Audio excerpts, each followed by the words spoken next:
back on my blog shit, yo. I originally did do a blog for Real Deal and Snow.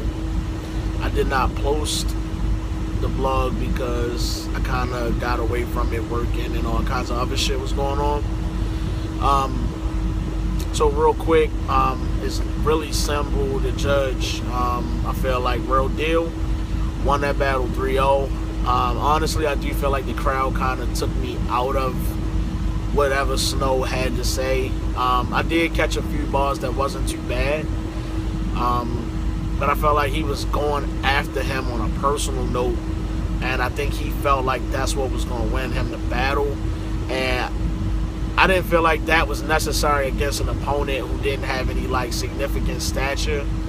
Like, you wasn't going up against a hitman, holla, or you know, somebody of mass caliber. Like, Real Deal wasn't nobody to like get up off your bed and like write your best lyrics ever for, but you could have won the battle with bars had you really went up there and performed your shit. Real Deal wasn't slamming nothing either. It wasn't like he was killing Snow.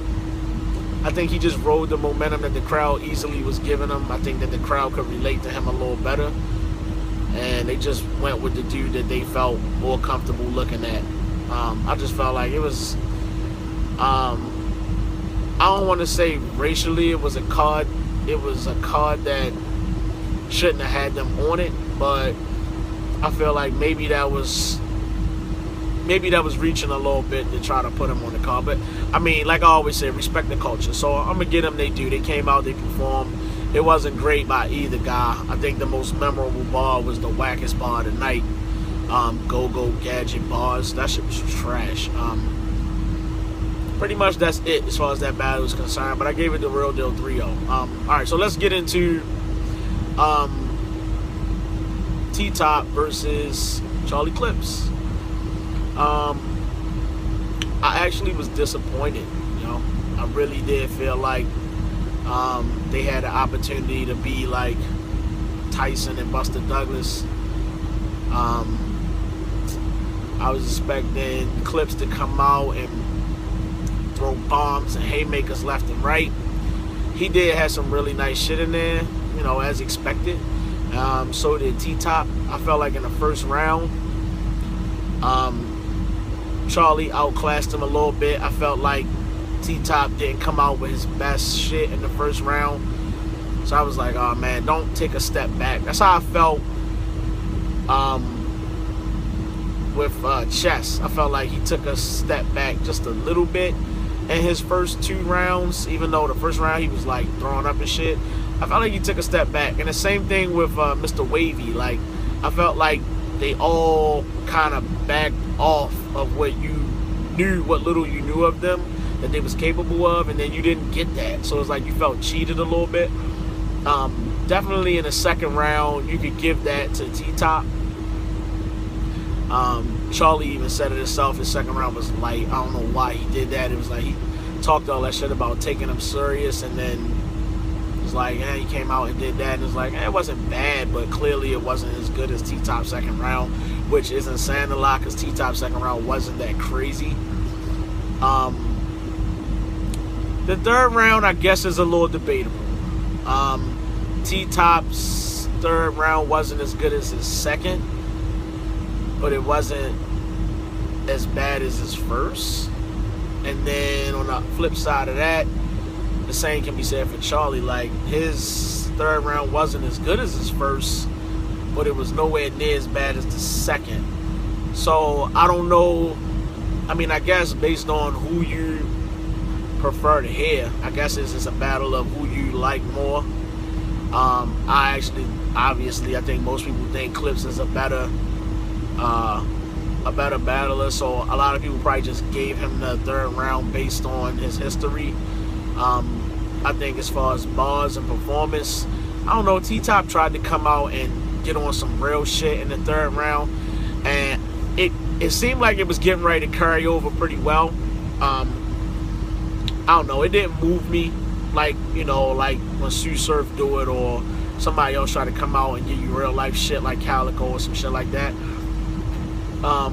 It didn't hit hard.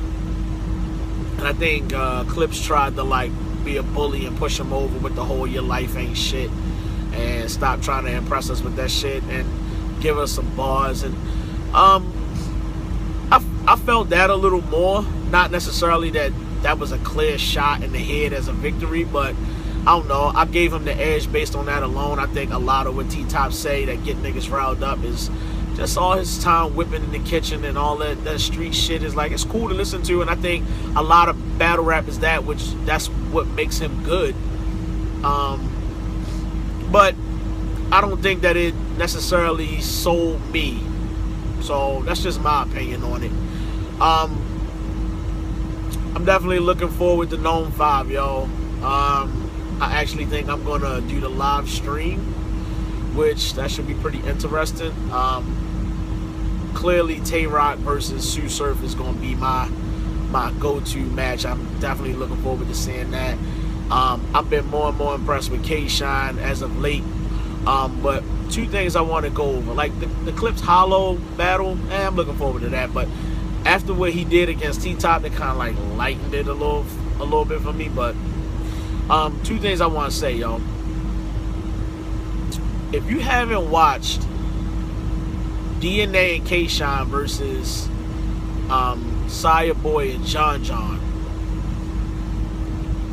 man, that shit was some, that's the future, yo. The 2-on-2 shit that's the future, my nigga. Like, that's where all this shit is headed. Like, we gotta get there. And I ain't saying it gotta be like a whole card of 2-on-2s, but at least one per event, like one battle or 2-on-2. That shit was fire. And I don't know if anybody gonna have the chemistry that DNA and K-Shine got, but them niggas went upside Sire Boy and John John head. Don't get me wrong, John John and Sire was coming with some shit. Shout out to Sire Boy, because he a little nicer than I ever knew. I didn't know much about y'all, but those showed me some shit. Man, that shit was crazy, yo. I don't know if I'm just outdated on that, but I hadn't checked it out until like a week and a half ago. So, man, if you haven't seen that, yo, look that up. And make sure you watch the whole first and third round. I could not find the second round. The other thing is Hitman Holla versus Calico in a one-rounder hosted by Snoop and co-hosted with Murda Mook. Yo, Calico went upside Hitman motherfucking head, man. That shit, yo. Like, that's why Cal is in my top 5. Like, when he really wanted to get crazy on somebody, yo got the tendency to really knock a nigga out. I don't know why he keep trying to go on some real life shit, because for whatever reason it don't always go over well, it don't sell well with everybody. But when that nigga want to battle and put balls together and talk that shit, he one of the best in the business, yo. So shout out to Cal for that motherfucking blessing. That shit was alright, yo. I fuck with that whole round he did. And I'm starting to realize, yo, Hitman is all performance. Like 2 or 3 good bars maybe per round. The rest be just like, and then a few of them that leave you scratching your head like, you really thought that was going to sell out in the crowd? Like, you really thought that was going to move the crowd?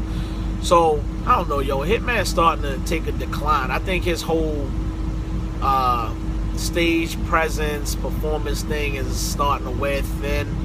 At least with me it is. And I don't see how he maintain a rep for much longer. Like, maybe he need to move on to TV and do something else. Because that shit getting played out, yo. All that gun talk, shotgun shit. And it's like, I don't know his real life. But obviously it don't come off as believable. But you be the judge, yo.